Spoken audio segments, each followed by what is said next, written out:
So, good evening, good Evening. We are back again for the real talk. Yes, you heard right. The real talk podcast, not the lying talk podcasts or the chatting bollocks podcasts. This is your home. It's a safe space. We're a family here, guys. Big up to everyone locked in. We actually say it as it is, rather than crying, bitching, and moaning about referees. But we will get to the ref. Smash the like button. Sub to all the lads. I'll have their link in the pinned comments in a minute. And make sure you are sticking a like on the video, guys. Sub to all the guys on the panel. Jez, how are you, mate? How's your Monday? Well, mate, I'm still gutted. I'm really fed up about what happened. But what can you do? What can you do? You know, it's frustration. I'm not convinced. Well, what else could we do but defend when we got nothing else we could do in that game? You know, Trossard was a complete plank for what he did. It's quite obvious to me that the referees are targeting that this year, kicking balls away. Yeah, Doku didn't get done for it, blah, blah, blah, blah.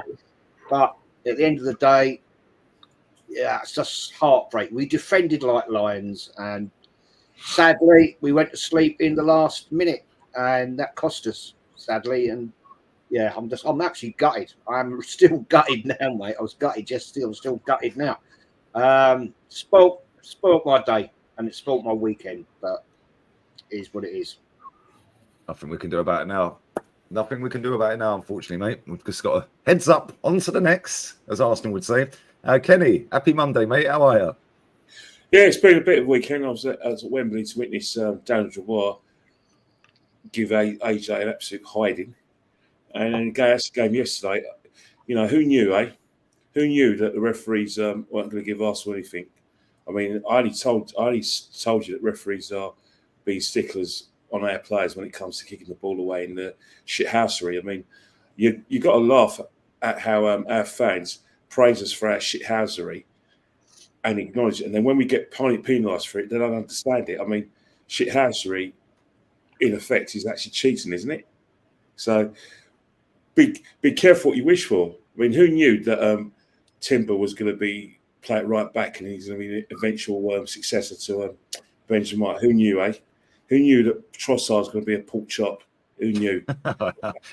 He started on my baller already, although I can't defend him this week. And, you know, who knew that if you waste time in the second half and go down, that referees are going to stop the watch and put more injury time and put injury time by injury time. But you got to do what you got to do. You know, the fact is that I just like to thank Leonardo Trossard from the bottom of my heart and thank him for costing us the match. Yeah, we're going to break this all down in a minute, mate. We're not holding back today either. Matty, how are you, mate? How's your Monday going? It's going good, man. Slight headache today, man. Part of it's due to the game yesterday and dealing with the fallout that I've heard all morning long. You know, me and you were up late last night texting back and forth, just the madness that we've seen in these streets. Trossard that yesterday was just totally unacceptable. I've been playing that clip over and over, the one I sent y'all last night, over and over and over. It's hard to break down what was going through a person's head when they just do that. And I'm still, the thing that's really irking me the most out of all of this is that our fans keep going on about him kicking the ball away. The man forearm smashed somebody en route to kicking the ball away. And then beginning of the game, Kai Havertz delivers an elbow smash, point blank, right there on. I mean, it was obvious as the sky is blue, and our fan base are going on and on about these referees. I told you, me and Kenny told y'all, and I told y'all, I said these referees have put it down on the paper. They have not forgotten what Mikel Arteta did at Newcastle. They've not forgotten it. And these shenanigans, it's just not going to work anymore this year, y'all. And it's just the referees are not going to give us anything. Matter of fact, the referees in the Premier League ain't giving nobody nothing, man. This is the Premier League guy. I like these referees. Like these are just new fresh referees, man. This referees they've stunk for decades. So I don't know what the problem. I really don't understand what the problem is. the complaint, the biggest concern needs to be is once again we're relying on the defense to get us through games. This is another game that we're sitting here where the defense has gotten us over the line. They're now tied joint scores on this football team. Gabriel Magalhaes is tied for top goal scorer at this football club today. As of right now, that's why I'm talking. Do y'all understand that? Do y'all hear how crazy that sounds? We are 5 games into this season. Contrast that with a guy who we was linked with. 14 goals in 8 games, 5 or 8 games. I'm not sure which one. 14 goals in 5 or 8 games. We could have went out and got Jokeris for. Some of these problems we're having right now will be alleviated if we actually have some scoring in this team. Facts. Let's start with some of these incidents. Big up Hendo, man. He said, where is it? Why can't I find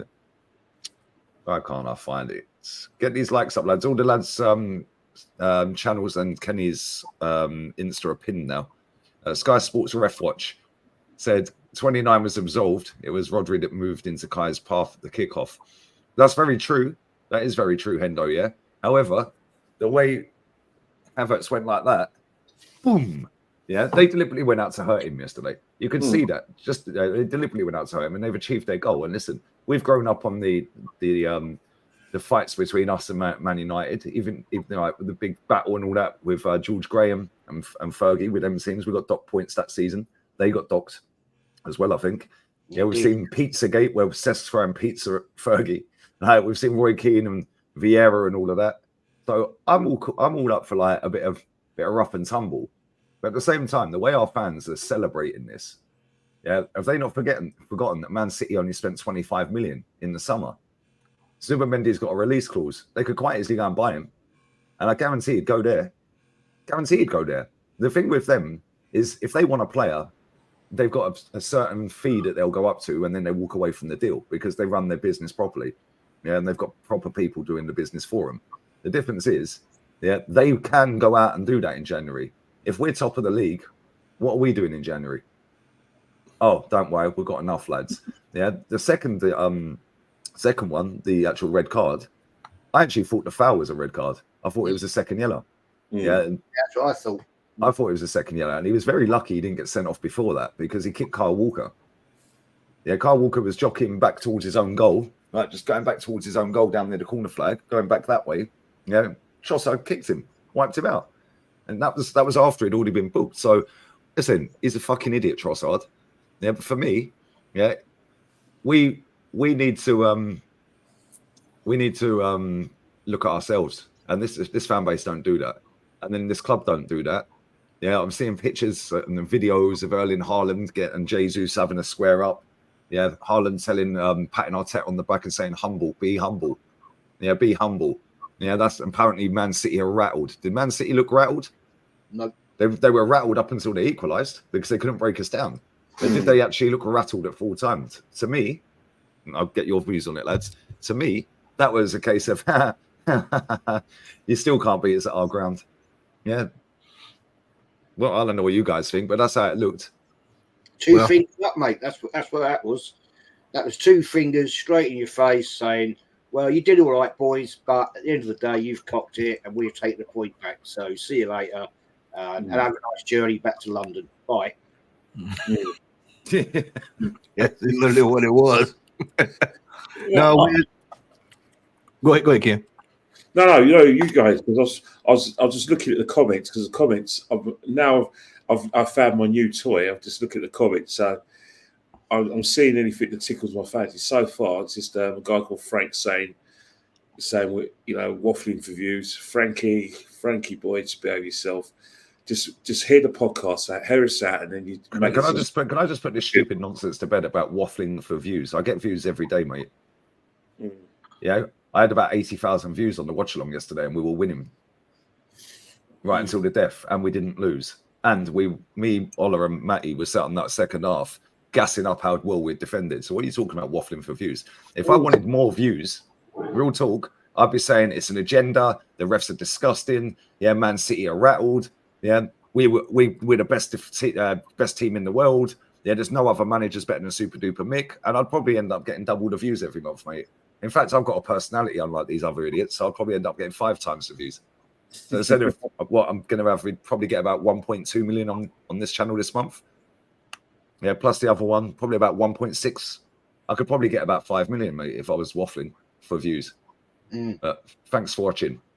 Smash a like button. Anyway, sorry, go on. Yeah, I think for me, we have to have a true discussion on our lack of discipline this year. This is the second game we have dropped. We have dropped 4 points due to a lack of discipline. And that's 4 points that I've told y'all. I said it's 9 to 12 points we can't afford to lose. We're already halfway there. And Lee, I text you last. What did I tell you last night? I said we hadn't even played Newcastle yet. We hadn't even got to the real stuff yet. This is just City. We hadn't even got to Liverpool, Chelsea, Newcastle. Bournemouth. Yeah, we got them 3 all in a row, haven't we? Yeah, with Inter sandwiched in between. Yeah. Yeah, Liverpool at home, Newcastle away, Inter away, Chelsea away, all in a row. And we're scraping by, and we got players dropping like flies, left and right. Jez, he said it. He said it back in August. We're short. Everybody was, oh man, what are y'all complaining about, man? 7 out of 10 window, 8 out of 10 window. In another week, another body falls on the floor. We're gonna start. When we open up this show, we're gonna start opening it up with Lee with let the bodies hit the floor. That's what we're gonna start doing. Let the bodies hit the floor. Let the body. Yeah, we're gonna start letting that roll because that's exactly what's happening. They're dropping like flies by the week, man. Yeah. So, and the maddest thing is, it's actually defenders that keep dropping, and that's our best thing. I think Calafiori and Timber will be all right, if I'm honest, but let's assume they're not for now. Then what? Because that's five out of our 9 defenders out injured if they're not. Yeah, and let's be real. Yeah, Kivior don't really. Does anyone really think Kivior can come in and do a proper job? Every time I've seen him play, he's shit. Even yesterday, he was out of position quite a few times. Yeah, and that was when we were camped in our own box. Yeah, so let's be real with it. Calafiori as well yesterday. Again, whilst his goal was insane, what a goal. That is one of the best goals we've scored in a long time. The way he caught that was so good, man. I couldn't believe it. And he's not doing that against some Mickey Mouse goalkeeper. That's a proper goalkeeper. Yeah, but at the same time, going the other way, backwards, he looks all over the place. I think if you look at the game, I think you have to put the game into chapters, different chapters, because different chapters instantly change the game. If you go from chapter 1, City's dominant, City scoring after 10 minutes, and then chapter 2, Rodri's injury. The first you talk about Havertz and him going toe to toe, and then out of corner routine, their corner routine. Him and Partey had a bit of set to, and he starts to get stuck into the ground, and then it's a massive, really, really bad injury. And I thought that's where the game kind of changed. But the game changed where, believe it or not, Arsenal fans seem to forget that the referee gave us something. The first goal, the referee allowed us to play on when he was talking to Walker. As soon as he started talking to Walker, he said, play on. He didn't even wait for him to get in position. He just said he allowed us to play on. We scored a goal. Walker's out of position. Calafiori scores a worldie. Now, sorry to cut in, Kenny. Yeah, sorry, mate. I really don't want to cut you off. But is there a rule that says he has to be able to get back in play? Because it's the attacking advantage, surely. It's an attacker's advantage. But that's the thing. We've got to buy that. Supposing if we took our time with that, and a referee. So some referees are officious. Some referees, like I said, stop the play, wait for everyone to get 10 yards, and then they let them take the free kick. He just said, "You're the attacker. Let's go." We got to buy with that. We scored a very good goal, and then chapter 3, Man City start getting the heads go. Guardiola's kicking the bench, should have been booked for that. Believe it, no word of a lie. We start passing the ball, all right, we looking comfortable, and then we go 2-1 up. And then the next chapter was this pure stupidity by Trossard, where, come on, you can cry all you like about refereeing being inconsistent, but he was part of the squad that played against Brighton when Declan Rice got sent off kicking a ball away. I mean, he saw it with his own eyes. He must have realised that referees are going to be sticklers for that, especially when it comes to Arsenal. If you generally think the only other person who's been booked for it this season is Bruno Fernandes. But that's the thing. That's Man United. Arsenal fans should think about Arsenal. If Arsenal fans genuinely believe, like I do, that referees are going to say, right, we're going to put up to stop to their shithousery, which we boast about. We're going to keep an eye on Benjamin White. We're going to watch for our divers like Saka and the three Gabriels and Trossard included. Then you should really use your brains here and say, you know what? We're winning here. We're winning. We don't want to give the referee anything. We don't want to give the referee an opportunity to allow City back in the game and give City a numerical advantage. 2-1 up at the Etihad. I'm not saying that we would have kept them out of 11 men, but this season, the parts of last season has proved that we're the most difficult team to penetrate when we go goal in front, right or wrong. Everyone knows this in football, especially in the Premiership. So for Trossard to get to make that mistake, kick the ball away, he played into the referee's hands. He played into City's hands, and then if Trossard used his brain, he would have realised that when he did that, he killed us, because for how many minutes was there? 52 minutes. We basically had no outlet, no striker up top. Without Odegaard on the side, we've had to play Havertz, which is, I think, is a bit mad, but understandable. So your outlet can't hold the ball up, can't bring people into play. You're just kicking the ball, getting the ball out of City, praying that they ran out of ideas, which they only did. And then you look at the substitution for Saka and Benjamin White. Benjamin White, in my opinion, has proved why the manager is wandering towards Timber at right back. Because you look at Benjamin White, as well as Benjamin White has played in the last 2 years, there's always a game, home and away, where a striker with quick feet, with a bit of pace, does him. Yeah. He got done for that third goal. He got done for their second goal. And no one wants to talk about it. They want to just skate around the issues, around the fact that the referee... It wasn't just him. It was 29 and Party. None of them. They were all talking to each other in the box. They were standing around. They weren't even looking at Grealish take the corner.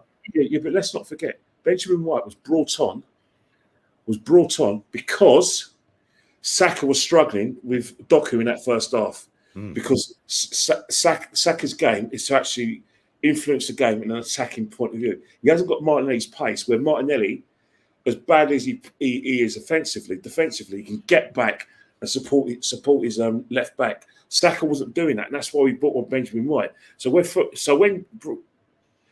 City score that goal, the guy that you're brought on to shore it up, he's making that mistake. That's not a good look.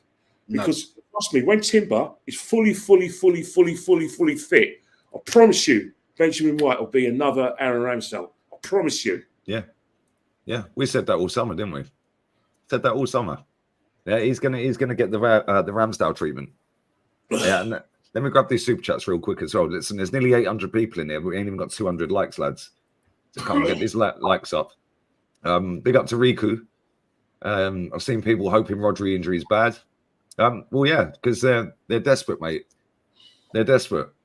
They want to fit in. They want to be like the toppest of Top Gooner. They're trying to do this fake rivalry thing. I've seen it all day.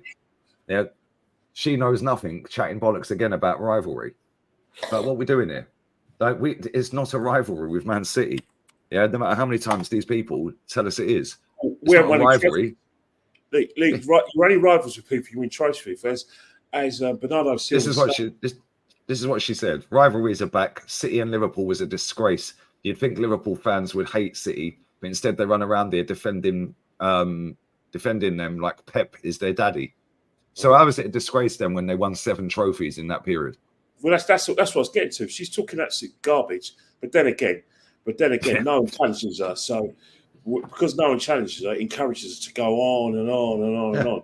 Because she knows her trump card is that if you were to call her names or say that she talks absolute nonsense, the first thing people would do, you're having a go at her because she's a woman. Yeah, why are you picking on her? Because she's a bird, yeah. The fact is, you should actually listen to what Bernardo Silva said, where he was asked rivalry of Arsenal, and he said, well, Liverpool has won in that period when there was a rivalry City, they won one Premier League title and they won one Champions League, and Arsenal haven't won anything. So the rivalry only starts when and if we win the Championship or the Champions League, and then it's a trophy we've taken off Man City. Like Liverpool took the Champions League Man City in 2019, beat them in the Champions League in 2018 in the quarterfinal on their way to a final, another final. So they beat the 3 finals under Klopp, and they won all the cups. Plus, they took the league of Man City. That's when the rivalry really, really, really comes to fruition. It's just like our rivalry with Man United. We were rivals with Man United because we took the 98 double off them. Yeah, Wenger basically nicked three titles off of them. We took 2 free titles off them. And some cups. And some cups as well. We done them in a cup final. I'm sure we would have. I'm sure in one of them 10. One of the 7 that he won. One of the 7 FA Cups that he won. I'm pretty sure we done them in a quarters as well. I can't remember what year, but I'm pretty sure we beat him in a quarter final as well. So there's another one. There's 5 trophies he took off of Fergie. Yeah, and this is my point. They're trying to force this. Yeah, and I've seen Gary Neville and Jamie Carragher talking on it as well. Yeah, because that, funny enough, wasn't banned in my region today. That wasn't banned in Spain. Yeah, the location for that Sky Sports video. That one was allowed. Yeah, why? Because they were sucking it off. They're trying to make out Arsenal City's a massive rivalry. No, it's not. It's not rivalry. No, it's not. Yeah, but the thing is, you've got to remember one thing. It's all about views. Whenever there's an alleged injustice against this football club, it's who can shout the loudest, who can tweet, who can be the angriest when they tweet, who can be the angriest when they shout, who can do the angriest video. And then what will happen is that it'll be loads of views from because they're angry and upset about the referee, or they're trying to say that they're rivals with City. And then what will happen is that more followers, more views, more subscribers. It's all the same. The comedy channel, or like the that channel, that thing that most of their content wasn't about the football match. It wasn't about the 4 chapters of the match, which was, by the way, really interesting. It was a football match yesterday, but they don't want to talk about They don't want to talk about the football match that happened yesterday. They want to talk about referees so they can get more views, and so they can look the angriest. It's pathetic. Football. You're meant to be producing football content. If you're talking about football content, talk about football. Talk about the match. So many things happened in that match. Within that, let's see, how many minutes? It was basically 100 minutes of football. If you talk about 7 minutes, and it was about 103. Yeah, 103 minutes. Maybe more than that. Yeah, and there was loads of incidents during that match, and not one of those channels were talking about a great spectacle.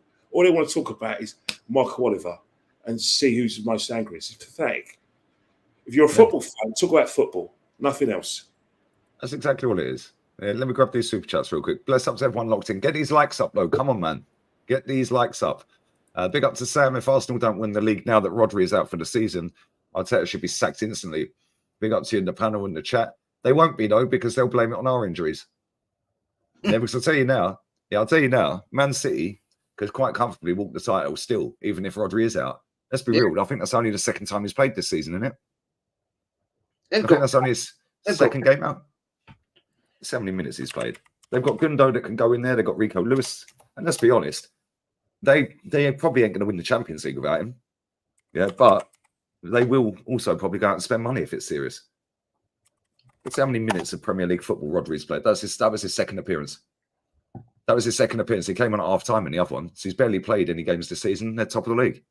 The thing is, Lee, if they need to, sorry to interrupt you, if they need to in January, they'll go and get someone. Yeah.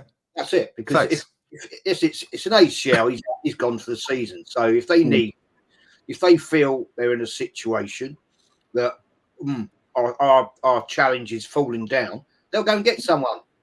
That's what I'm saying. So Zubimendi's release clause is about 50 million, I think. There you go. They'll just go and buy him. Oh, but he doesn't want to leave San Sebastian. No, he don't want to live in Liverpool, mate. Ooh.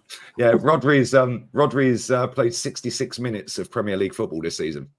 Played 21 minutes yesterday and 45 minutes against Brentford. He didn't play against Chelsea. He didn't play against Ipswich, West Ham.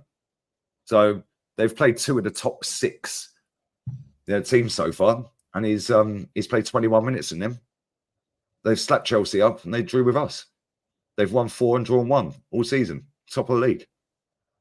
And he's played 21 minutes against us and 40. So yeah, 6 minutes. Yeah, they can still win the league without him. That's the difference.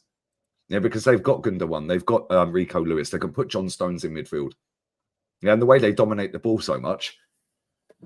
Yeah, he's a nice player to have, and you'd want him there, of course, because he's unbelievable. He's the best midfielder in the league by a country mile. Yeah, but at the same time, they're that good that they can figure out a way of winning without him. Champions League, I think they'll be found out, but Premier League, they can still win the Premier League without Rodri. They only need them. They only need them against us at the Liverpool. 2 games against Liverpool, and I'd say it respectfully. You know, I think But Kovacic as well. Yeah, I think why members of the public are perturbed by his injury, and it's a bad one because I wouldn't wish that on my worst enemy. I know there's a pork chop who thinks it's hilarious that they got injured because of a tackle and Odegaard. I think, mate, stop being a pork chop. So it's funny how these top gooners or ex-super fans that have, they've seen the light and they've turned over a new leaf are still acting exactly the same, isn't it? Well, old habits do die hard, but you think about it. I think the reason why a lot of people think Rodri's injury is going to, hurt City, because you think about it, the best City teams had Fernandinho. In retrospect, Rodri's their Fernandinho, but he could do a bit more than Fernandinho. Because when they had Fernandinho and those sides in 18 and 19, all their players just going boom, boom, boom, boom, bombing forward and bashing teams up home and away. The 8 teams that actually gave him a game and tried to stop that hole was Liverpool. There's this Man City fan. His name's Ryan. He's like, we are Man City. He basically cooks everyone. Oh, I know him. Yeah, I've seen him tweeting me the other day. I know he cooks everyone. He looks like one of the guys out of Imagine, mixed race guy. But one thing he actually spits facts. I can't lie. The thing about him, he speaks, and he goes to games. He goes to games. But one thing about him, he's so spot on with everything he says. I actually agree with. One thing he did say about the rivalry between Liverpool and Man City is that when Man City were their pomp, Liverpool was scary as well with Salah and Mane and that midfield of Fabinho, Henderson. They were like a machine as well. It's just that Man City just had that little bit of je ne sais quoi that Liverpool didn't really have, but they run them close. That was a genuine rivalry. For us to be rivals of Man City, we have to win something. That's not a dig at Mick Arteta. That's not a dig at the fans who think he's the greatest thing. It's just footballing facts. That's what you say. The Real Talk podcast, it's all about facts. The Rat Army say as is. The Rat Army states facts. The most famous member of the Rat Army is not any of us. It's Mick Arteta. He is the founder of the Rat Army. It's true, though. I love you, Kenny. It's true. You think about the decision. He did his decision to replace Ramsdale with Raya is a Rat Army act of betrayal. The Rat Army, Mesut Ozil as well. That's what the Rat. He was untouchable, wasn't he? Benjamin White, who's not a big favourite of the Rat Army. He's now seeing the light about Benjamin White. So, hey, Lee, Kenny's being controversial. What's going on? I know, controversial Kenny Ken. Heated debate. It's 100% the truth. It wasn't us who were crying like babies when Raya was replacing Ramsdale. It's not us that go on TV and say we need to apologise to Raya because we all got it all wrong. We didn't apologise. We backed it, but nobody clicks that up and puts that anywhere. They say I'm negative and we're negative. In fact, we demanded Ramsdale be replaced. Yeah, because we all said he weren't good enough. And then the manager agreed and binned him. Yeah, true. Yeah, we did tell you guys this, but here's what it is. Big up to Aaron as well. Trossard, the insomniac, gets him asleep. Let down. He is a letdown, mate. Fucking can't defend anything. He should be sat down on the bench for a long time. The problem is we've got no flipping attackers really, so he's going to play, isn't he? But if we had some decent attackers, then he should hold bench and be sold in January. Rodri getting injured doesn't assure us wins against Southampton, Palace, Forest. Well done, Dale. Spot on, mate. Yep. Spot on. And this is the thing, right? We drew there last season. We drew there 0-0 last season. We've got a 2-2 this season. Yeah, different circumstances, obviously, but at the same time, we then went and lost to fucking Fulham and West Ham. So, well, we did. Well, we didn't actually lose to Fulham and West Ham. We had already lost to Fulham and West Ham. Yeah, and that's my point. It's like it's not so much the bigger teams I worry too much about. You know, it's the lesser teams. Yeah, the season before we drew at home 3-3 with Southampton, drew 2-2 with West Ham. We were 2-0 up in that game. It's mad. Big up, Down, man. Big up to Luke as well. If City win the league without Rodri, Van goes to Top Gooners' excuse that you can't win with your best players injured. Yeah, and they can't even say anything here because most of these Top Gooners have been saying Rodri should win the Ballon d'Or. So the best player in the world is injured for the season, and if they still win the league without the best player in the world, what does that tell you? They got nowhere to go, mate. They're running out of excuses anyway, this lot. That's why they're clutching at the referees are the problem straw. Oh, yes, the refs are the problem. Okay, mate. I remember last season, yeah, I think Grealish was going clean through at White Hart Lane. Haaland put the ball over the top. Grealish was going clean through on goal. Yeah, maybe Van der Ven might have caught him. Well, he probably would have caught him. But you know how tricky Grealish is. He might have won a free kick. He might have won a penalty. He might have actually scored. The ref brought it back for a free kick on Haaland after he kicked the ball and Grealish was gone. Didn't hear any Man City fans crying. Yeah, and they still won the league. Well, yeah, look at Liverpool Tottenham. Liverpool Tottenham last season as well. One of the first games of the season. Yeah, the rest completely fucked that up, didn't they? They completely fucked that game up. Well, the thing is, you heard Liverpool complaints, but I think the thing is, we take most notice of Arsenal fans because, believe it, Arsenal fans are just like, I say it respectfully. Arsenal say it disrespectfully, Kenny. Arsenal fans remind me of the USA's Republican Party, where they're so loud and everything's boom, boom, boom.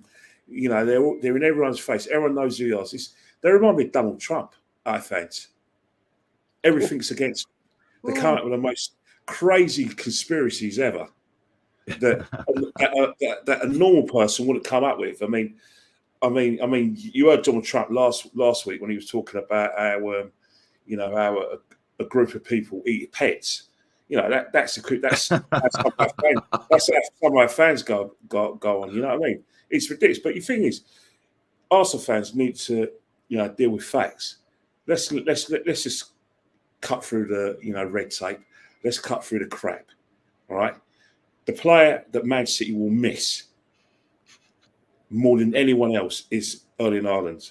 Of course. Yeah. You take Erling Haaland outside, they'll cook teams, but when it comes to that, the nitty gritty, they won't win the league. Yeah, the close games. Yeah. If he's out for 5 months or something. Come on. I mean, 103 games, 100 goals in 2 seasons, and in that period, they won 4 trophies, 2 league titles, won a European Cup, one FA Cup. And a club World Cup and a cup winner and what's it called? European Super Cup. So they've actually won 6 in 2 seasons. Yeah. That's actually mad.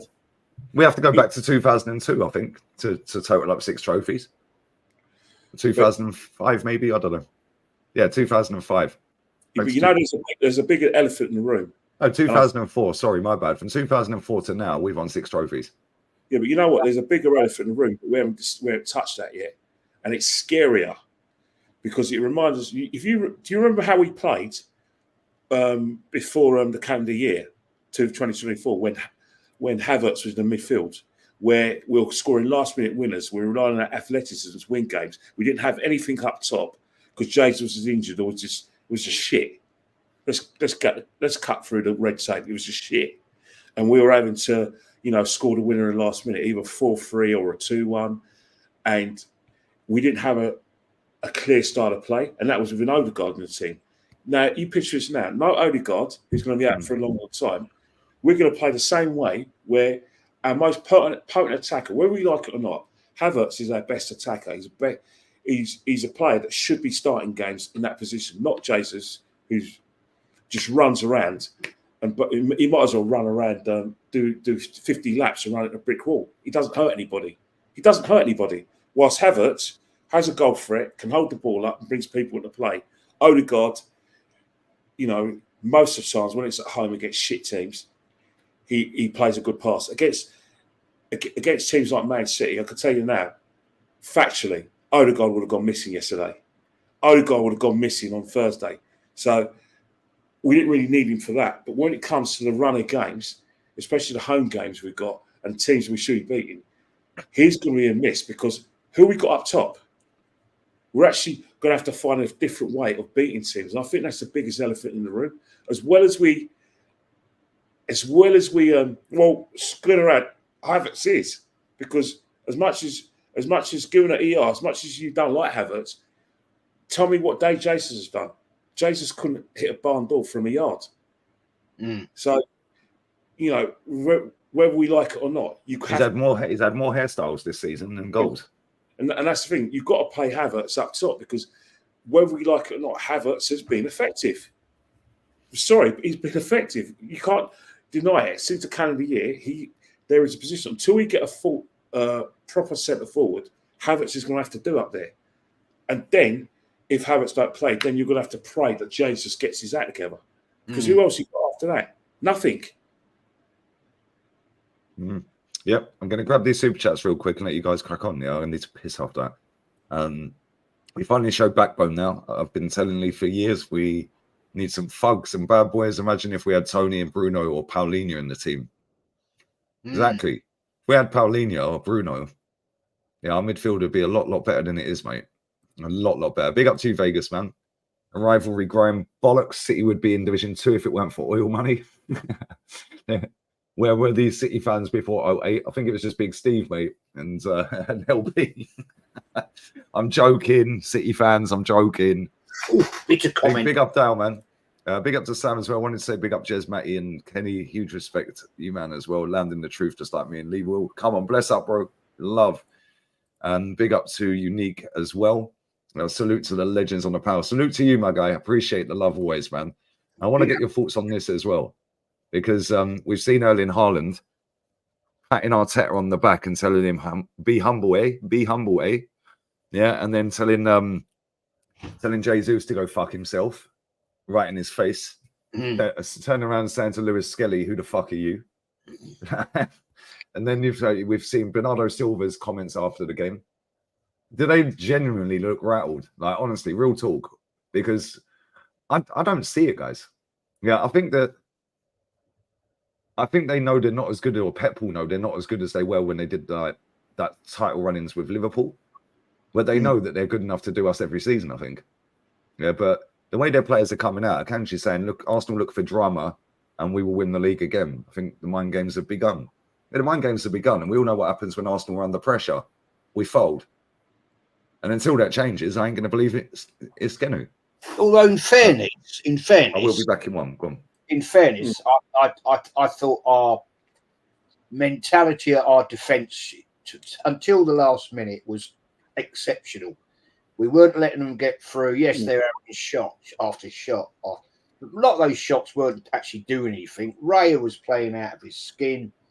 I have to say, once again, he was man of the match, which is always a bit of a worry. But that's 3 times on the bounce now.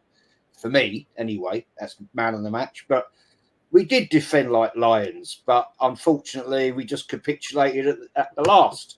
So the reason my belief that the likes of Haaland, Akanji, and that was given that running their gums at the end was pure frustration that they just couldn't break us down until we went to sleep, and that's where we threw it away. Because I was watching that game and I was like, this is the last 10 minutes. You know what it's like, guys. It's like the cup final. You're thinking, come on. And then it was like, we're there. Oh, no, right at the death. You know, it was heartbreaking, absolutely heartbreaking. And talk about angry. But Kenny, Matty, you know, what else? Things, Matty and Jez, were you surprised when they equalised? I wasn't. No, I said I was doing it much wrong. I said when they got that corner, I said they're going to bloody score it, and they did. I said it, they're going to score, and I thought, no. Are you on mute? Matty? Sorry about. Appreciate that, Kenny. I'm doing the Kenny. Ola was saying on the broadcast, he was like, "What is Jesus doing? The ball should be going to their flag instead of ours." And it was just we were self-destructing. We were doing things to self-destruct right towards the end. And when we brought on Kivior, I was like, "Oh boy, here we go!" And then we brought on Skelly, and people forget Skelly had a yellow card coming on. I forgot that. And I was just like, "Wait a minute, what are we doing here? This man is already on the yellow card, you know." And it was just like, once again, we have to watch Mikel Arteta. When it's time for this team to be under pressure, man, we fold like a wet towel, man. I mean, it is absolutely maddening how close we were yesterday. Chance, I was almost in tears. We were like so close to going over the line yesterday. And it's just mentally. This is, I've been sitting back listening. And I spoke, me and Lee was going back and forth last night. It's something that has not been talked about, needs to be talked about. This manager yesterday after this game sat there, wants to be a Billy Badass when all he had to do, this is don't forget on these Friday press conferences he had where he like to, they like to laugh and play and joke around all the time. Well, so if y'all know the referees are trouble, then you need to be using mind games before you get to the game on Sunday. Well, hopefully, we'll have, Thank you. We'll have something going on right here, make sure the calls are right, everybody, the game's properly officiated, say something to at least acknowledge that we're aware of what's going on. All this talk I've been hearing today, and Michael Oliver, he's been over in Saudi Arabia, he's been over the Sheiks having, dinner and all that stuff. Well, okay, that's when Arteta's in the conference. Said, from my understanding, we've got officials who've been going over to Saudi Arabia. Hopefully, we have everything called right down the middle, X, Y, Z, whatever. And then we play the game. See, they have what City's doing now with talking all this trash. It's just putting it in there with my games. They're just playing right on our. Do y'all see how our fan base just went? They're going ballistic over everything what everybody else is saying. Oh man, why I can't believe they're saying this and all of it.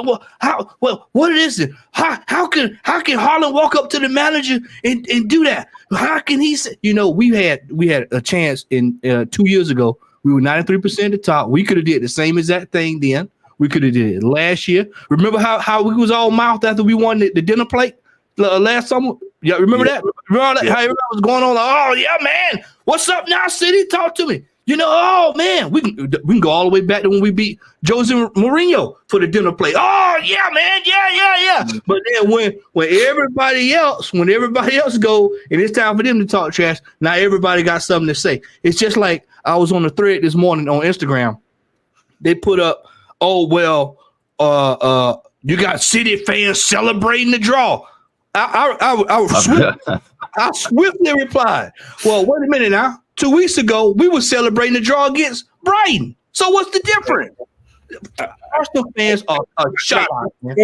Further back, man. Think about so remember in the 21-22 season when Crystal Palace ruined us, ruined us at the Emirates, and I think Lacazette got a last-minute goal, and our fans are going absolutely crazy. I was thinking, Kenny, do you remember in COVID times? Yeah. Eddie Nketiah, 97th minute equaliser against Fulham, and he went and started running off to an empty crowd, giving it. There was nobody in the ground. He did equaliser. He did in Chelsea. He's doing this no more. Chelsea is doing all of this. Get out of here. I've just gone on to Arsenal's website, right? Because Matty, you sent me the press conference last night, yeah, right?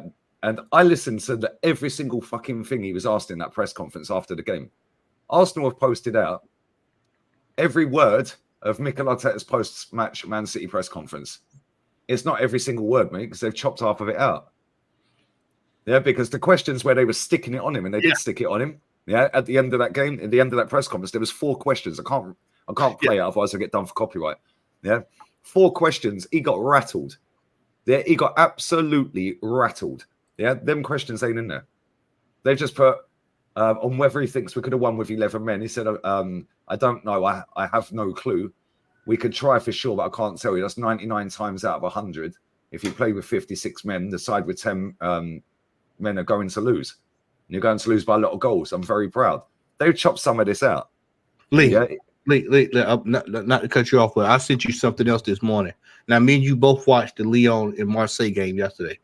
Yep. Now, Marseille was down. How many men was Marseille down yesterday? They were down 10 men.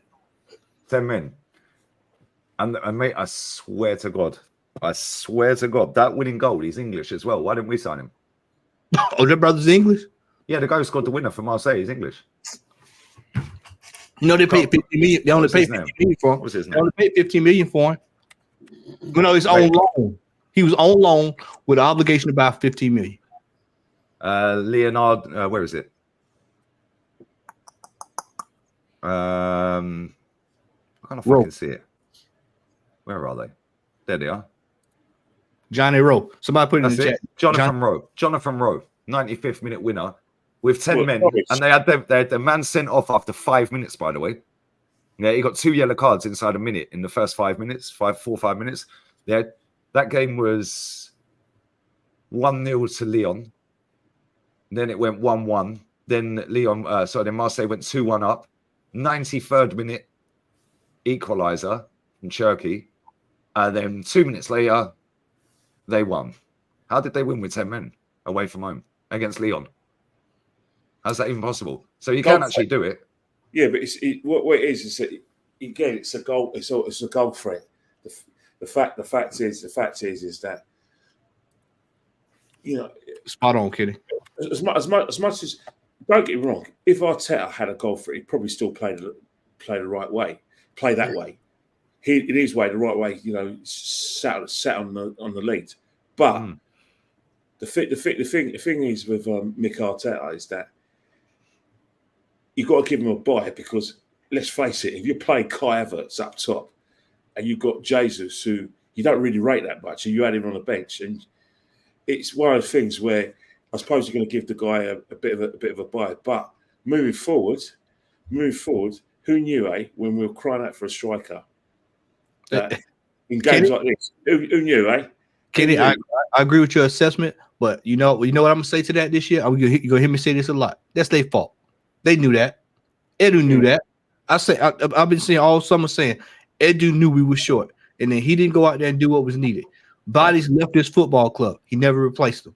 So now we're in a situation where everybody's going around. We had a fan base. Oh man, we don't need any attackers, man. We're good. We got the best. We're going to share the goals around. Yeah, we're just moving it around, you know. Yeah. You know, we're going to share them around with who? Well, Gabriel Magalhaes. Yeah. So now everybody's sitting here going, "Oh well, we need to strike. We need to strike." Well, you know, but we need. It's too late now. It's too late. Next season, whatever happens next season, I think he's going to want another left back, a left winger, because he's going to finally have enough of Martinelli. No, we'll definitely buy some more defenders. He's got one new team. You think about it. You think about it. That's what he's going to have to do. But it is what it is, man. I just think, you know, we've got Leicester, and after Leicester we've got PSG at home, and after PSG, who we got on? Was it Bournemouth? Bournemouth. Bournemouth. Yeah. So you think about those games. If you just took away the PSG, that's going to be a really difficult game. A good glamour fixture. But games in the league, we'll win those games, but it will scrape through. We'll be going through the mill, because the lack of creativity, lack of quality in the front three, that's going to hamper us a bit, and we're just going to crawl. And then who knows, when Odegaard gets, comes back, we might start playing, power-based, slightly attractive football. But at the moment, I'm just warning a lot of Arsenal fans. We're going to be difficult to beat. There's going to be no entertainment, mate. There's going to be we're all cool with that though. If we win the title, we'll win a cup or win something. If we don't, then what? We're bored and we ain't won nothing.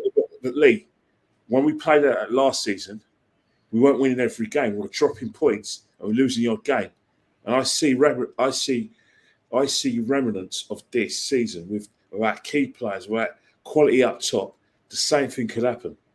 Newcastle away, you mentioned, Chelsea away, who are quietly, I don't know how they're doing it, because that Chelsea team is basically like a mismatch. It's like a jigsaw that can go wrong any time.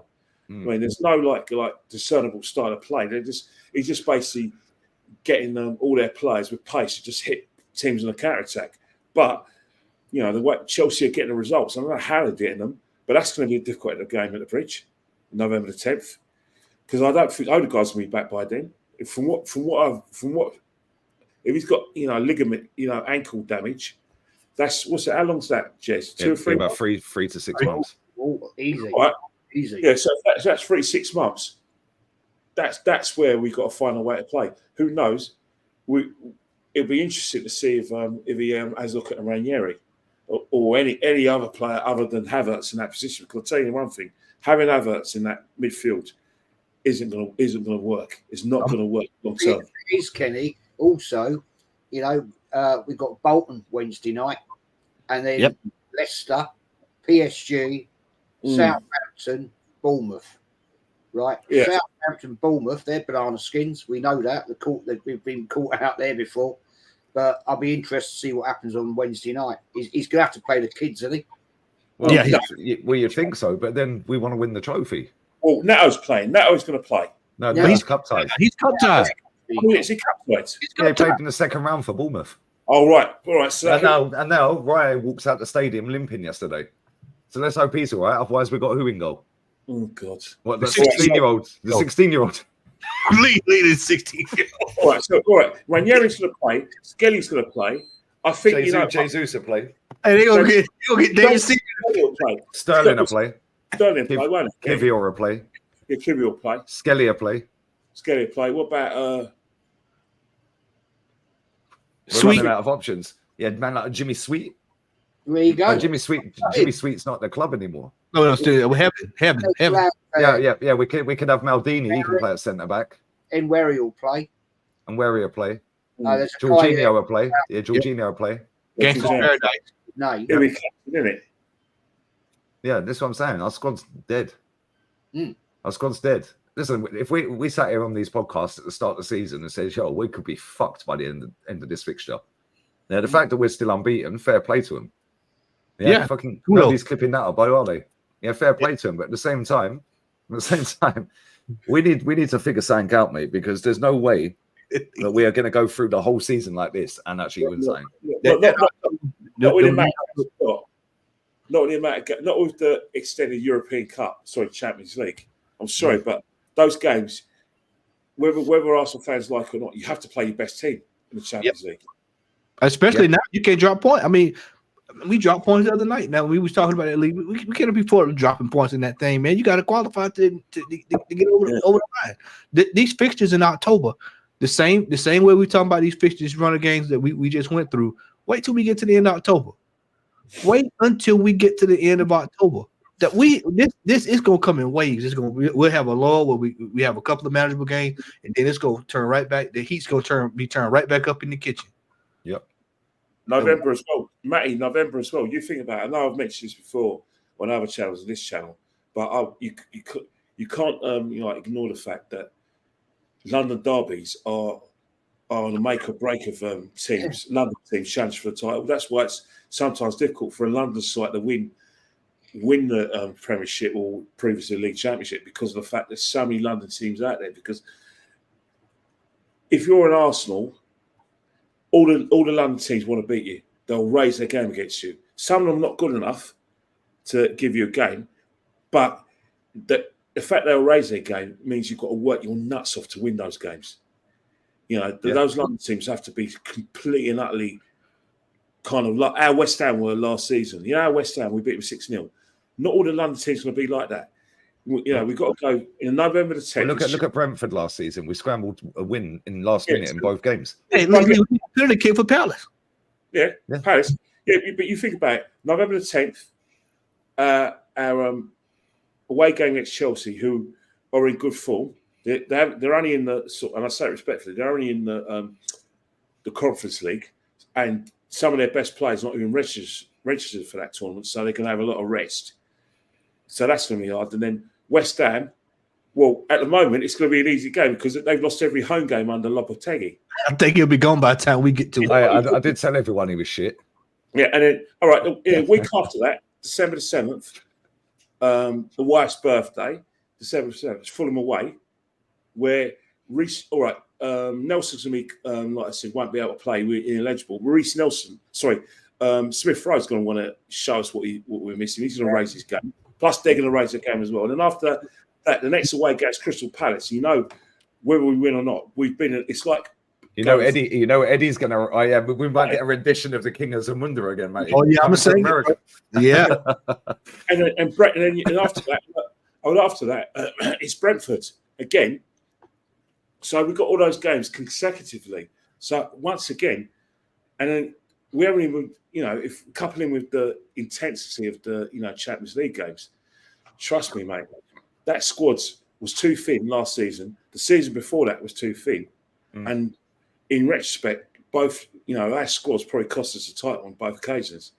Now, regardless of whether Rodri's out or not, and it'll make a difference, the fact is, we haven't got a squad to make City pay for that. Yeah, and the thing is as well,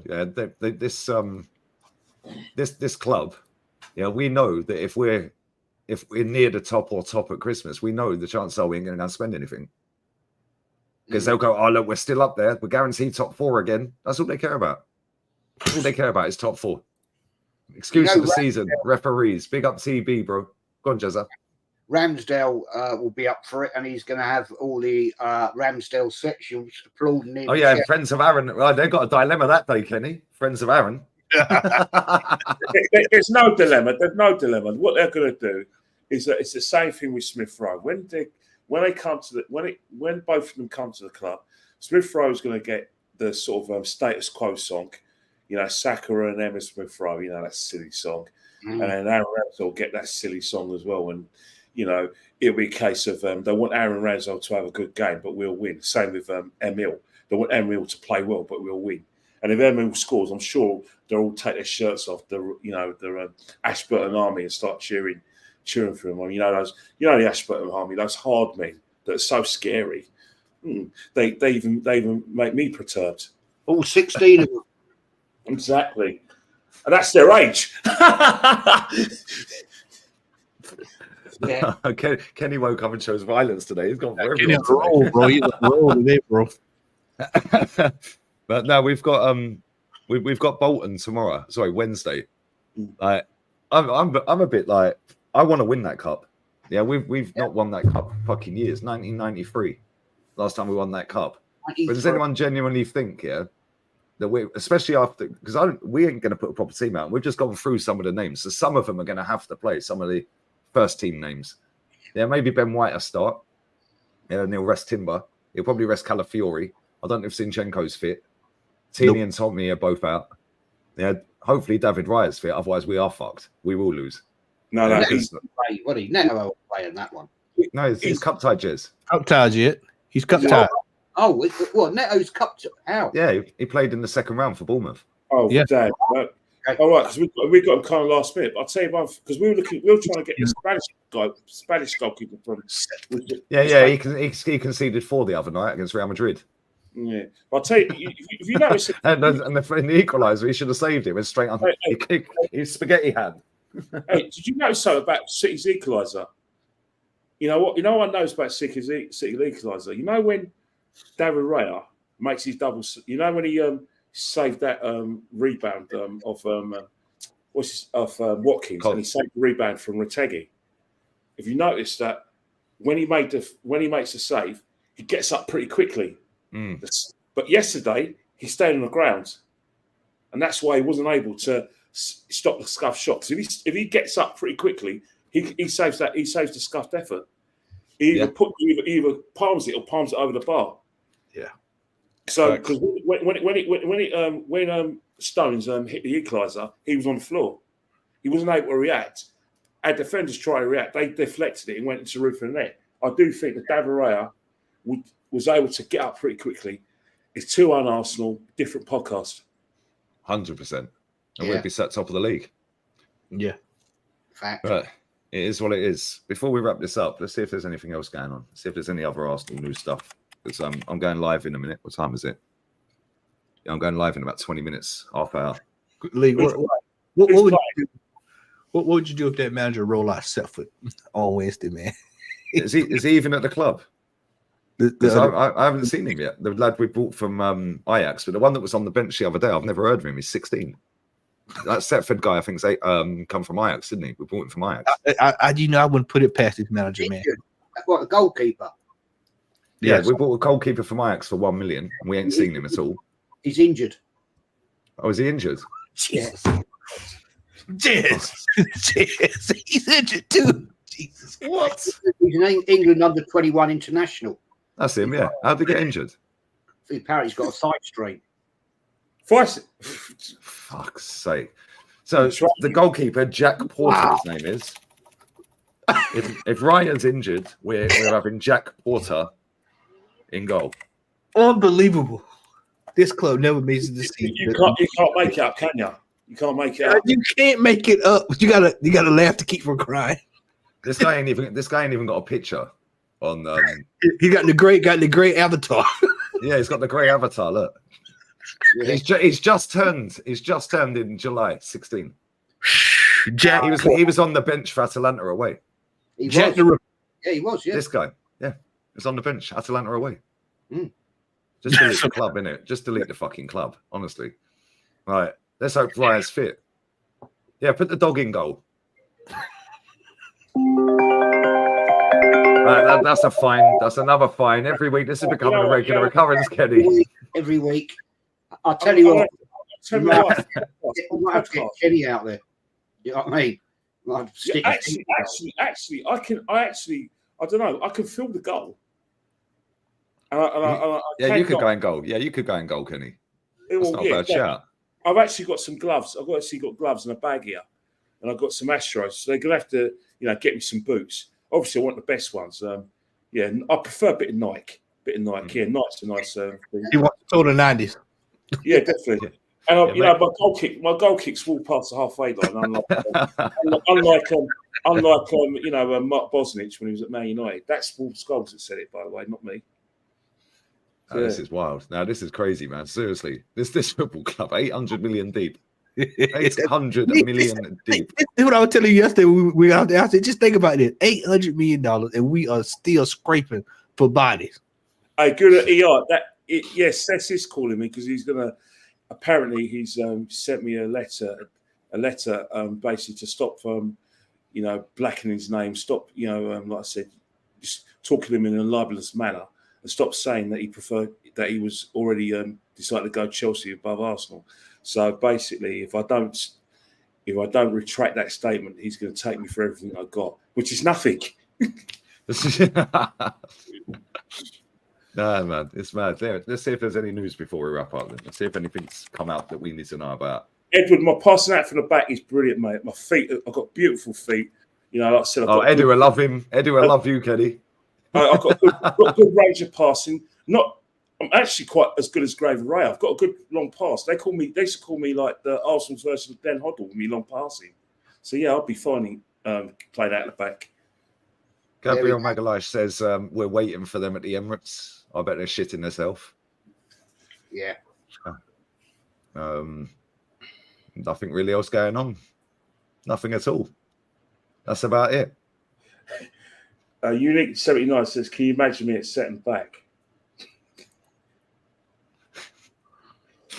Nah, this is crazy. Maybe we could all get our boots on, mate. We could all get a game because he is literally going to go with a full reserve team and some of the ones that are on the bench at the weekend. It's going to be crazy. Yeah, and this is why we don't win this cup because he'll do that all the way through the rounds. Even if we get past Bolton, he'll do it in the next round and the next round and the next round. Yeah, it's unbelievable. Well, you know what? We got the ready, mate. I think there's two excuses that that we have a club. We have got an excuse for not winning anything, and we've got another excuse for not taking the trophy seriously. And both of it, common denominator is the size of the squad. Do you know when we? But go on, Jez. Go on. When we drew Bolton, right in this round, I was like, yes, we can get through this. Now I'm thinking, oh shit, yeah, because it happened.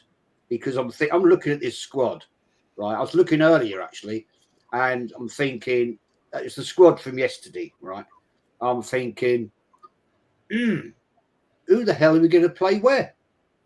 Knowing what's happened, and I'm thinking, Well, you got to go for it, Arteta, but he won't. And if we do get through this one against Bolton, and we get, God knows who next time, I'm going to be sitting there thinking, ooh, how are we going to get through this one, boys? Because it's we all called it, all of us called it before the start of the league. We are way too short. We've got too thin a squad, and we are now going to pay the price. That's it. I said it. Talk, Jez.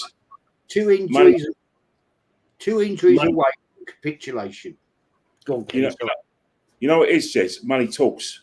That's what it was. It was all about money, but it wasn't about us. It was all about us saving money and getting that money back in order to pay us on. That's why, whatever assets we had, they were going, regardless of whether it affected the squad or not. Doesn't matter. Smith Rowe had to go. Eddie had to go. Yeah. Mosa had to go. You think about all England internationals potentially. That's where the dough comes from. Yep. That's the reason why I take the piss out. Sorry, make fun of Declan Rice and call him Declan English. He's actually right when I say Declan English. If Declan English was an Irish international, there is no way West Ham would put a £150 million price tag on him. It was the England tax. Of course. You think about 3 England internationals who haven't got a cat and house chance of starting games for his football club.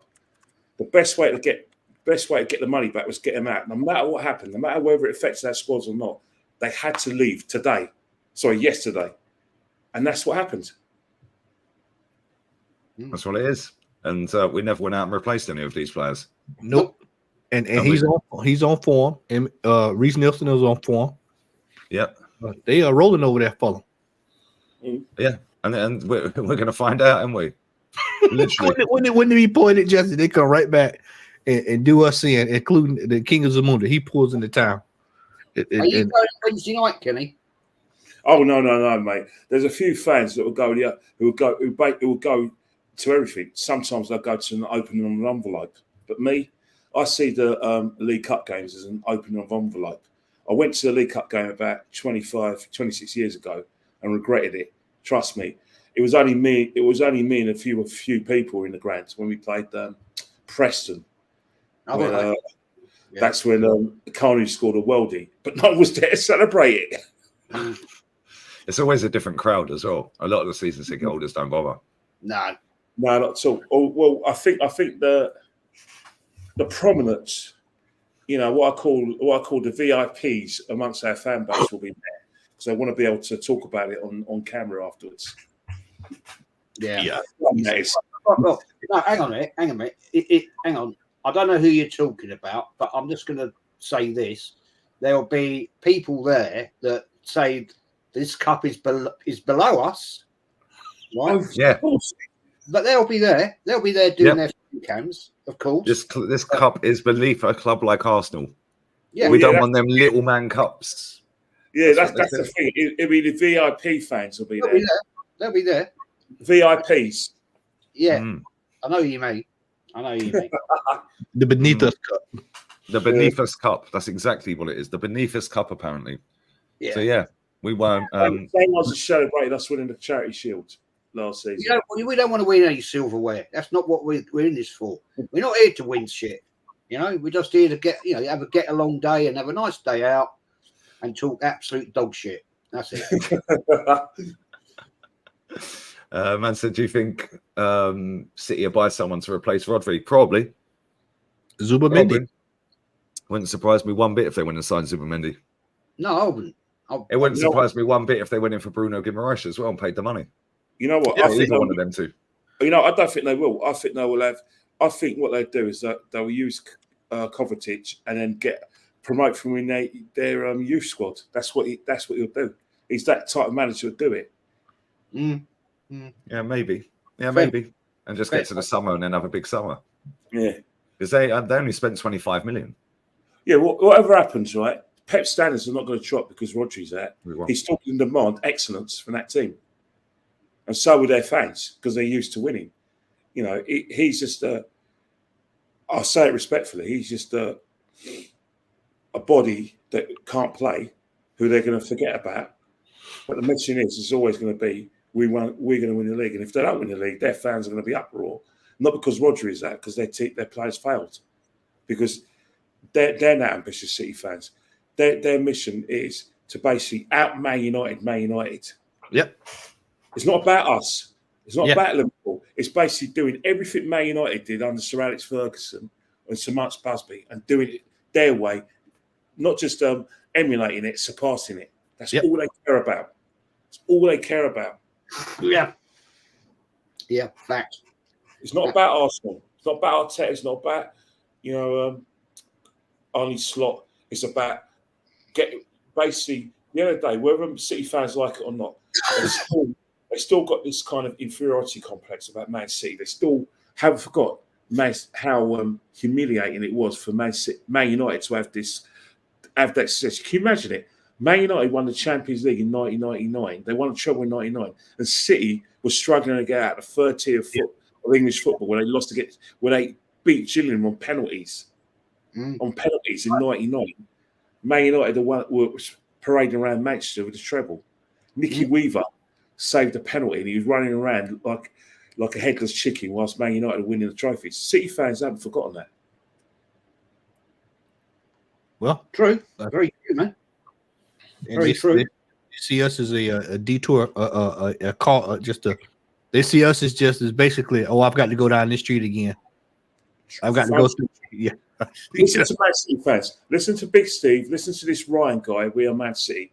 They're obsessed with Man United. They're obsessed with him emulating every success that Sir Alex Ferguson's team's achieved. They want to emulate it and surpass it. That's all they're about. They're not interested in us. Not one bit. Nope. No, not at all. There is no rivalry here between Man City and Arsenal. It's bullshit, man. Yep. It's all being manufactured to keep the Sky Sports drama going. It's propaganda. That's exactly what it is. And then the fans just want to make out it's a rivalry because they haven't had one in their lifetime, some of them. So now they want to, let's just be real with it. The reason I'm laughing is we don't have a rivalry with nobody. We ain't won shit. We ain't won nothing in years. Look, rivalry. You see, Sir Alex, when he first came from Aberdeen, I want to knock Liverpool off their effing perch. That's what Man City are doing about Man United. Yep. And are we going to do that to anyone? No, probably not. And this is the thing there. These fans are so fragile. It's mad. I've never seen a fan base like it. Nope. Honestly, I've never seen anything like it. Yeah, and I see. There was a lad, Northside was doing a show earlier, and he shows clips of some of these top gooners and that. Yeah. We got to the light. Some of the ones that he was showing are crazy. There's some of the crap they come out with, like stop talking or start talking when you hear a manager who you take over Arteta, and this guy reads out a load of, the usual suspects. They go on a betting company. The betting company are throwing a few £100 to go on there. Yeah, and then that clip does the rounds all around TikTok and all around this and all around that. And you see the stupid, most outlandish shit on there. All right, so check this. This particular twat, and he is a twat, Rory talks bollocks, standing there and said he wouldn't even have Zidane over Arteta. Hey, as I said before. Zidane, oh, actually, I'm lying. I've got him mixed up. He did say you could say Zidane, but he had a super team. Yeah, he had that Real Madrid super team, and I think anyone could have done it. Pretty much is what he said. He never said that exact word, but he said, yeah, they had a super team. Yeah, most managers can win it, or all managers can win at Madrid. He said. So how comes Lopetegui didn't with the same team then? Or Rafa did. Rafa was before Zidane, had the same team. Yep. Yeah. Then Zidane left, and then Lopetegui went in. Oh, what was that? Lopetegui went in and lasted 14 games. Rafa lasted 23 or 32. Something like that. Got sacked. The fact is, you have to be at a big club as a manager. I'll be 1 minute. Yeah. Yeah.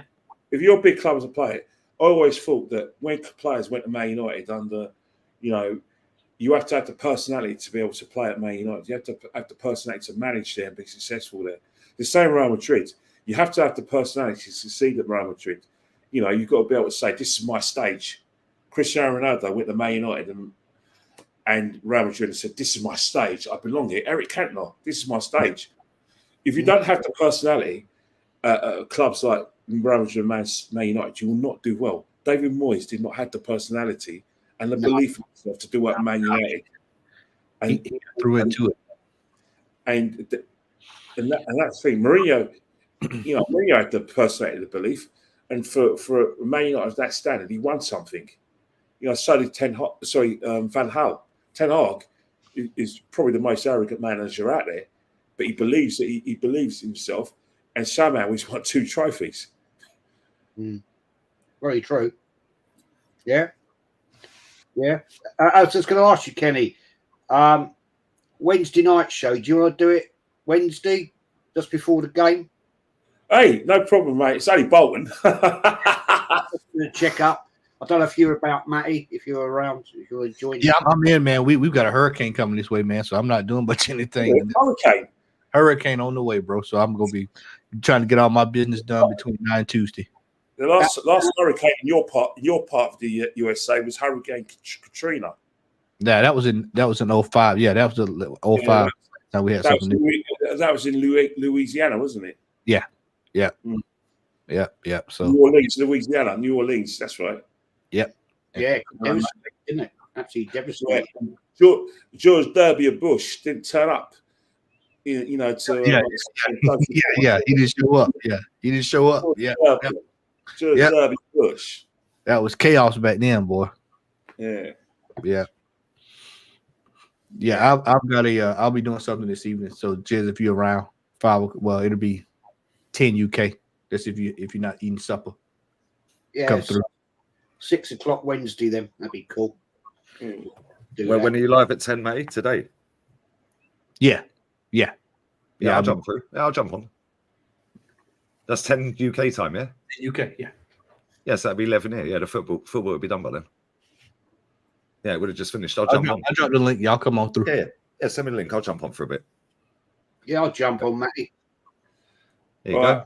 Well, let me watch it because I've got Lady Chan. She wants to talk about the Joshua fight. So I know. I don't. Kenny, what you think about that, man? We was watching the fight. I said no boxer steps backwards and drops their hand, drops their guard, stepping backwards. I said he is clearly not there to fight. You're talking about the first knockdown, aren't you? Yeah, the first knockdown. Yeah. But the fact is, man, is that I'm actually finding right. The guy looked. His head was too high. His hands were too low, and then with the final knockdown, greed got the better of him. He was right hand happy. If you notice when Dubois threw a punch, the left hand was up there, and then he went boom.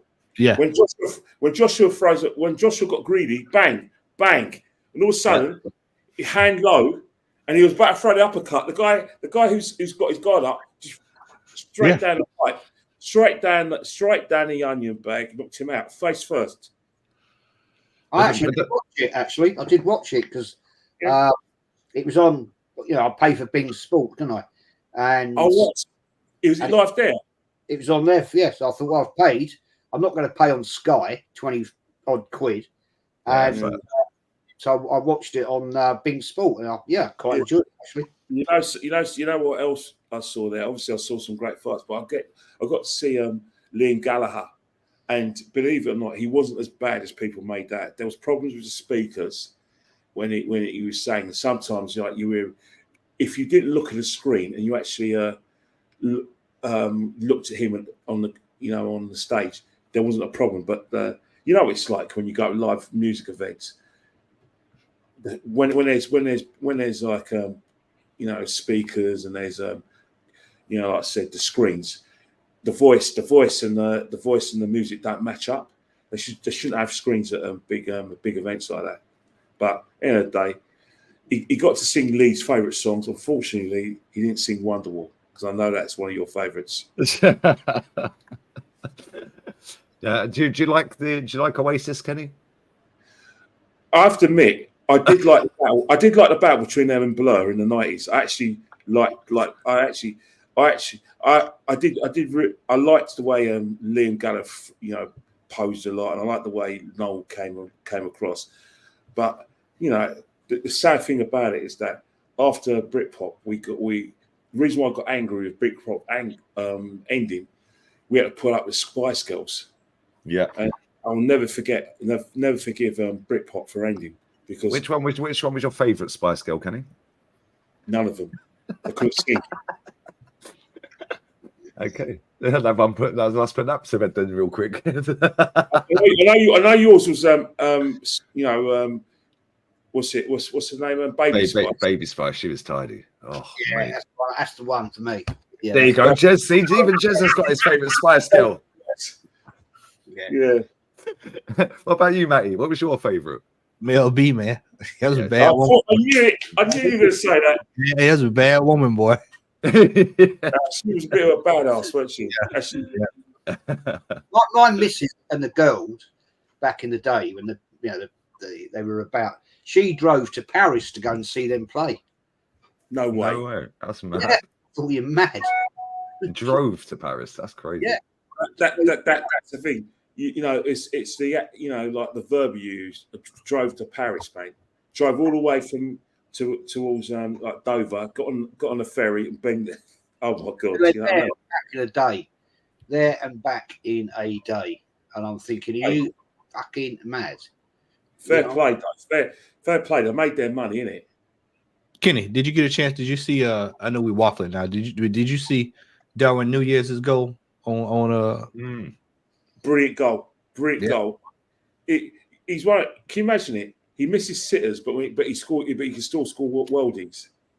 Yeah, that's the crazy part about it. If it's right in front of the goal, he can't do nothing with it. But if he can catch you on a break from about 30, 40 yards out, he'll make something happen. Yeah, facts. I've just replied to that comment in the chat, mate. I would have bought on Sterling. Yeah, I would have bought on Sterling and took Martinelli off. But it is what it is. It is what it is. But anyway, we are going to wrap this up. I've got 3 super chats to rifle through, and then it's going to redirect. The Betis game is kicking off in 20 minutes. I will be there. They're playing Real Mallorca, and Isco is still injured, fuming. Hector Bellerin is starting, though. For any of you Bellerin fans out there, He put a couple of trees down. Did he put some trees down? Yeah, man. He's. do you think he's lost? Has Hector lost his street London accent? I don't know. I've not heard him speak on it for a while. To be fair, he still looks like a mess. I know that much. But there we go. Question for everyone on the panel: if City are cleared of their charges, do you see it as an embarrassment for the Premier League and the end of FFP? 100%. Yes. Yeah. But I do think they will get cleared because they're too smart, mate. Maybe they haven't done anything wrong. Maybe they ain't. Who fucking knows? I'm not a lawyer. And look, I don't have access to the case. I think the City-hating media and rival fans want City to be guilty. I don't think they actually care whether City are guilty or not. But no, they just want City to be guilty because then they think that their team will take over. Yes. Well, and then they've got an excuse as to why their team has failed for years because they've been cheating. That's what they want because they don't want to hold their club accountable. It's the red cartel. The teams that want City to fail are Liverpool, Man United, and Arsenal. Facts. If they get off, they're going to turn right around. They're going to make people pay for this. Oh, 100%. They're going to make some people pay for this. If they get off of that, they'll sue every single club that tried fucking them up. Yeah. And we're one of them. Yeah, we're dusted because and I think they will get off. They'll get done for some of them, for a couple of little things here and there, but big fines, mate. That's all they get. Big fines. Yeah, maybe a little transfer ban or something. I don't know, but we find out soon, don't we? It's about 2 months away, isn't it? Yeah, something like that. November, December, something like that. Have we had any updates on it?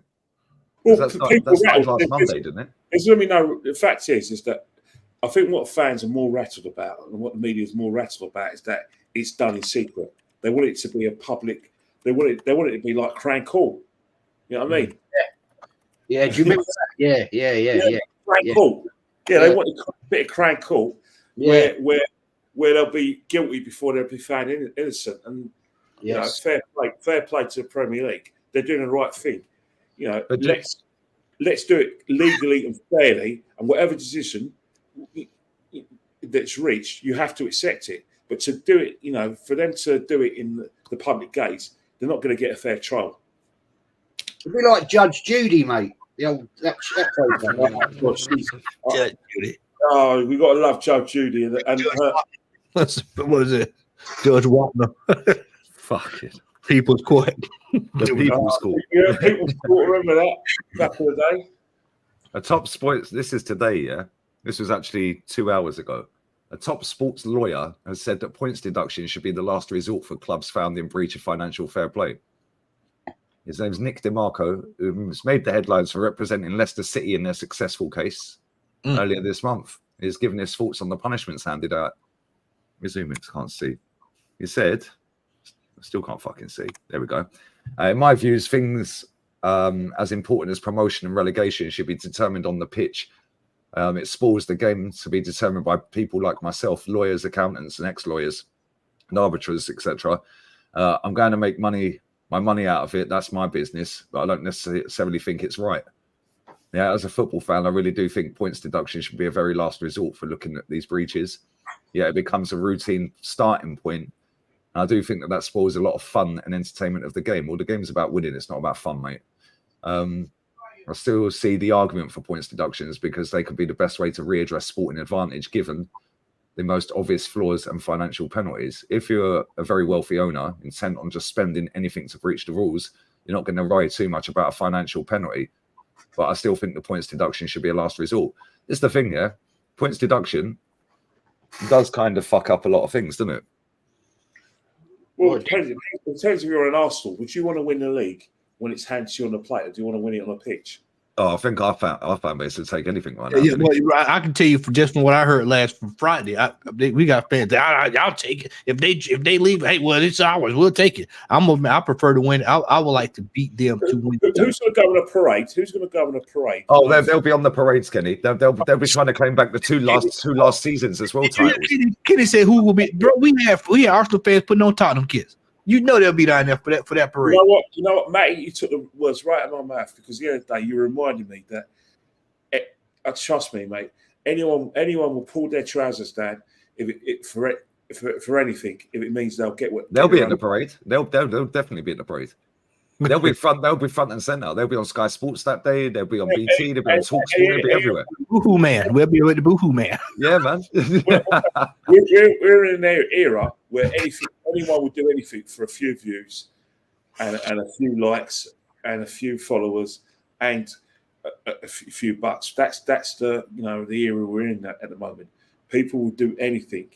But Man City are not going to get found guilty for all of these charges. Yeah, most of the charges, most of these people don't even know about anyway because they haven't bothered to study or educate themselves on it. So I think some have, and they're adamant that something should be done. And then when you but Kenny, we're talking about some of the thickest beings that roam the earth. They know about one of the biggest legal cases in English football. Yeah, but that's the thing.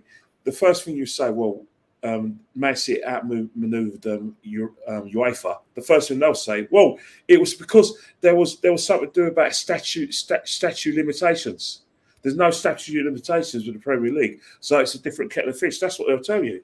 I always see UEFA and FIFA as a more superior association to the Premier League. The thing is, they got off of that one. I think they got slapped a fine, 30 million. And they'll get off of this one as well. Because they're not stupid. Let's be real with it. They're caked. Yeah, and they've got the top lawyer. They've got the top lawyer in the UK representing them. Yeah, and let's be real. If you're the top KC barrister in the UK, you have a load of pull, mate.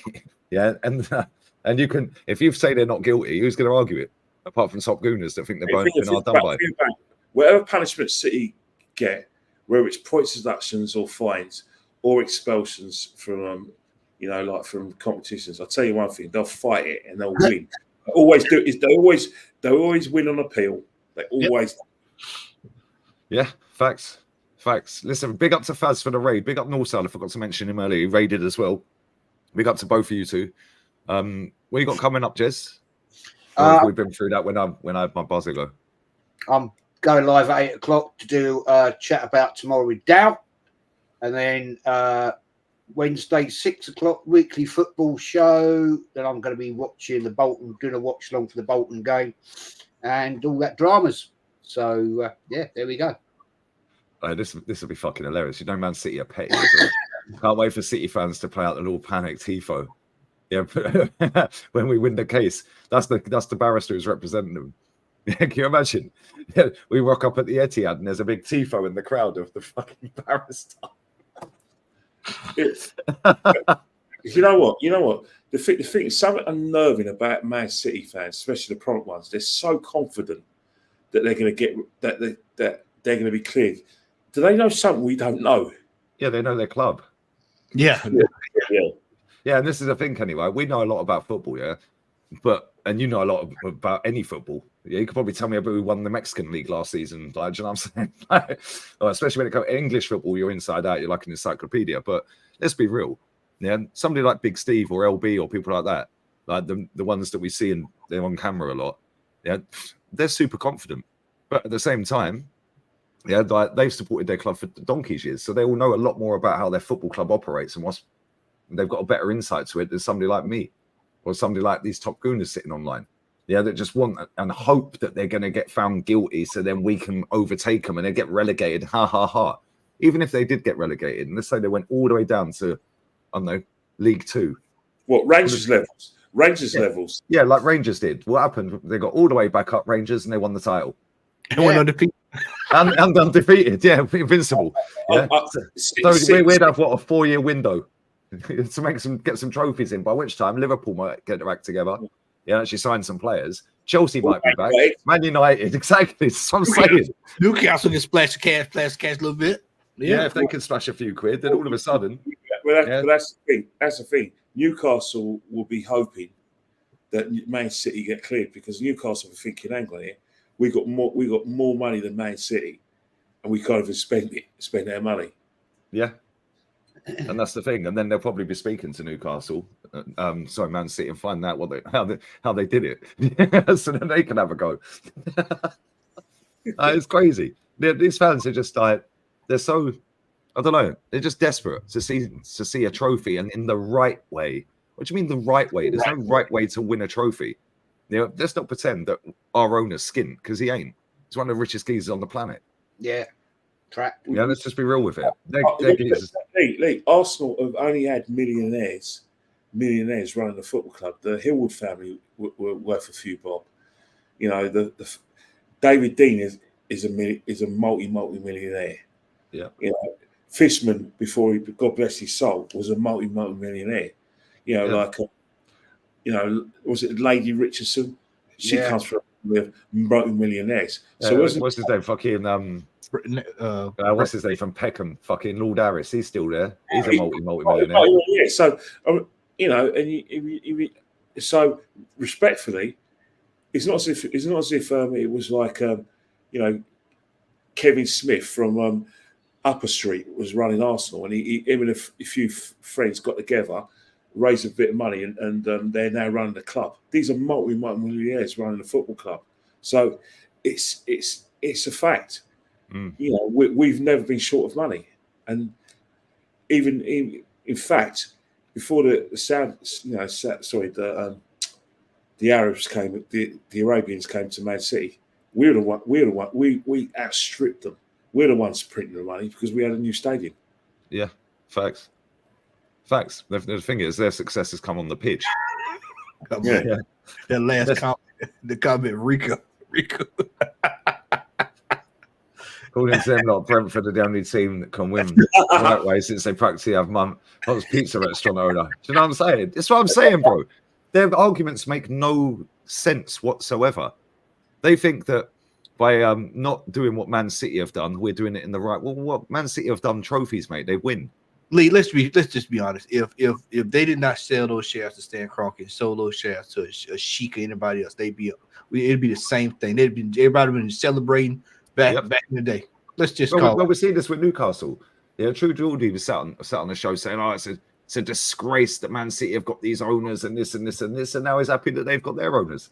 Yeah, because all of a sudden, as soon as it's your club that benefits from it, now you're happy because now you're going to see success. Yeah, all most of the fan base heard is Wenger say something about oil money, and they ran with it. That's all it is, bro. Wenger would have liked to have oil money if he could have had it. Trust me, I believe me that. Yeah. All managers like will need the first thing that whenever things don't go their way, they always say that you didn't give me enough money. You know what I mean? Sign me up for a sheet. Sign me up real quick. Yeah. Give me the richest ones around the world, mate. Richest Arab around the world. I still want the Cronkies to be bought out by someone from. What happened to that Dano guy? Dano Gote or well, because he was going to buy the club for about 10 years straight. Dangote ain't doing that. He ain't doing nothing, man. Dangote ain't doing nothing, man. No, I want a Qatari or someone from the Saudi royal family to buy a football club, and I want the rules. This silly PSR I want that to be stopped because it doesn't actually PSR doesn't actually help the small clubs. It actually stops the small clubs from competing with the big boys. That's what it's there for. That's what it's there for. They don't want us to fuck it. It's like my man in the chat just said, call Flamini, man. He's a billionaire. He got big time money now. They go get him. What happened to the Spotify guy? Oh, he never had enough money, did he? Of course he didn't. Yeah, but he's an Arsenal fan, isn't he? Everyone's an Arsenal fan these days, isn't he? Yeah. He did that just to boost the share prices, mate. Spotify. That's exactly why he did it. Right, I'm going to grab these 3 super chats. We're going to wrap up because I need to go bathroom. And the game starts in 5. So yeah, the audacity of him to say anyone can win at Madrid. Explain Benitez, Lopetegui, Luxemburgo. Yeah, man, don't know shit about my club. Facts, Sam. Bro, there was since Arsenal have last won a league title, Real Madrid have sacked or parted ways with 10 managers that didn't win anything. 10. Since we last won a league. That's without the ones that have won stuff. Yeah. What's his name? Pellegrini got 96 points, finished second. He left. Well, they did mutual consent. Yeah, which basically means you're fired. But we'll pay you off. They sacked managers who won trophies, by the way, as well. Yeah. Don't forget. They've done it enough times. My case. Yeah. One of your big up sacked in. Yeah. So I'm saying. Right. Yeah, Del Bosque got sacked. Yeah. Capello twice. For winning a league title twice. They've sacked him 10 years apart twice. Like, so I'm saying. And people go, I see people sitting on their channel saying, oh, yeah, but by Standards FC's metric, yeah, there wouldn't be enough managers to go round in 10 years because everyone would have kept getting sacked. What the fuck are you waffling about? Exactly. Yeah. Because they're just all bounced around to different clubs like they do now. No, what are we doing here? Like, if we've had 3 managers in the last 16 years. No, in the last 20 years, we've had 3 managers. Yeah, in the last 20 years. Real Madrid have had 16. But I told you keep talking about Real Madrid. Dynamo Zagreb threw theirs out. Kenny, did you know this? The Dynamo Zagreb manager won the double last season. Although, to be fair, they win the league every year. But he was in his first season. He won a league and a cup. He then was on 22-game unbeaten streak. Got spanked by Bayern Munich the other day. Next day, sacked. Exactly. Yeah. What phase was he in? He just won a double. Give him time. Look at what he's done for the club. Anyone can get it off of Bayern Munich. We've seen it. We've seen it ourselves. Anyway, it's mad. Twice. Yeah, crazy. Big up Riku, man. How did you all get acquainted and meet up? Me and Kenny was at games and then YouTube with the rest of us. The guys were in the chats. So yeah, bless up, bro. Big up CFC Pirate. Question for the panel: will you honor if the title was handed to you if City was found guilty? No thanks. Keep it, bro. I don't want it that way. I want it. I want a title that I'll be proud of. I want us to work. I want us because we're the best. We have that here quickly. We have that here in America with college football. Sometimes they'll take a title from a college team and then they'll award it to the other team, but the other team doesn't even acknowledge it. Nobody even acknowledges it. So it needs to be one on the field. Yeah, facts. Absolute facts. You remember the 100 meters when Ben Johnson won the 100 meter final in '88 at 9.79, and then he got stripped of his world record. But sprinters still consider that to be the world record, a record break, because as far as they're concerned, if the world record wasn't 9.92, which Carl Lewis got, and in a few years later, the world record in their minds was 9.79. It's the same with these titles. I want to win it on the pitch. Yeah, facts. Yeah, we've actually had 4 managers. I forgot about Freddie Lundberg. Although to be fair, Freddie was only there for a couple of games. But anyway, what you got coming up, matey? Obviously tonight, 10 o'clock UK. Tonight we'll be talking about this debacle yesterday, and we'll be preparing for Wednesday and discussing the road ahead. So we'll be talking about that tonight. No, nice one, man. And Kenny, what you got coming up this week, mate?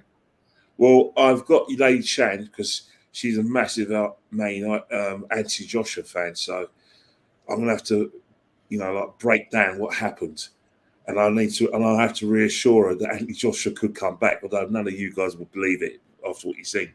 And I've got Dan tomorrow at 9 o'clock, and I've got Jez at 6 o'clock, just before our massive game against Bolton Wanderers in the World Cup. Yeah, man. Massive. Yeah. The Beatles Cup. Facts. Yeah. Big up Sam for another super chat as well. Terry said to me that Arsenal can't act like Madrid because their income's miles bigger than Arsenal. I don't mean you can't demand more. This is what the point is, yeah? All right.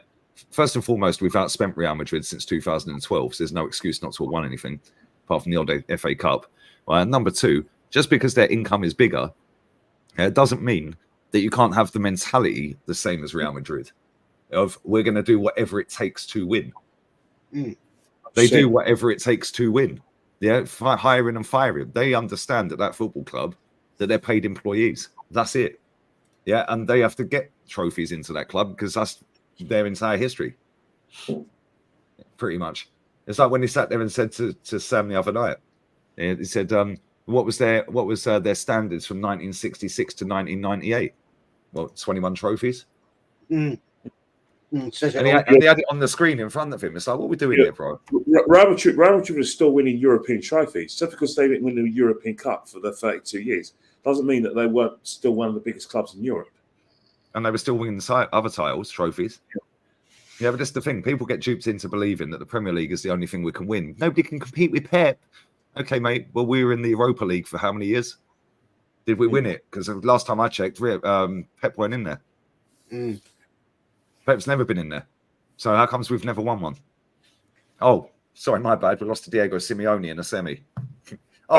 And we lost to Unai Emery in a semi.